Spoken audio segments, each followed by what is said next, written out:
Bukan budak biasa, otaknya geligah. Bukan robot biasa, bijak fikirannya. Bagaikan Ibnu Sina, tinggi OL muda. Bagaikan Ibnu Sina, luar biasa. Dan hebat daya cipta robotnya. Dan inilah kisahnya. Kehidupan Equal bersama Equine.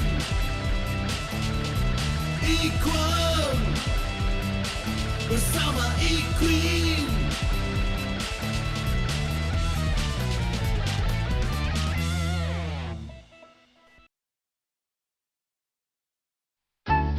Sistem Surya.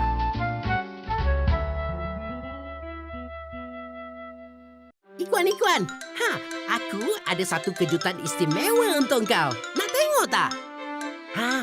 Padamkan lampu tu sekarang, Ikuan. Kenapa? Kau nak buat pertunjukan wayang kulit ke? Ish, sekejap. Baiklah. Sekarang ini, saya ingin memperkenalkan bintang yang memainkan peranan penting dalam sistem solar. Matahari! Tada!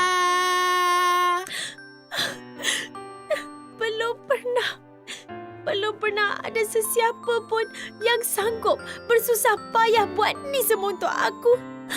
Aku terharu sangat. Alah, dahlah tu. Aku tahu engkau suka kaji pasal bintang-bintang dan planet-planet di angkasa. Sebab itu, aku buatkan kejutan ini untuk engkau.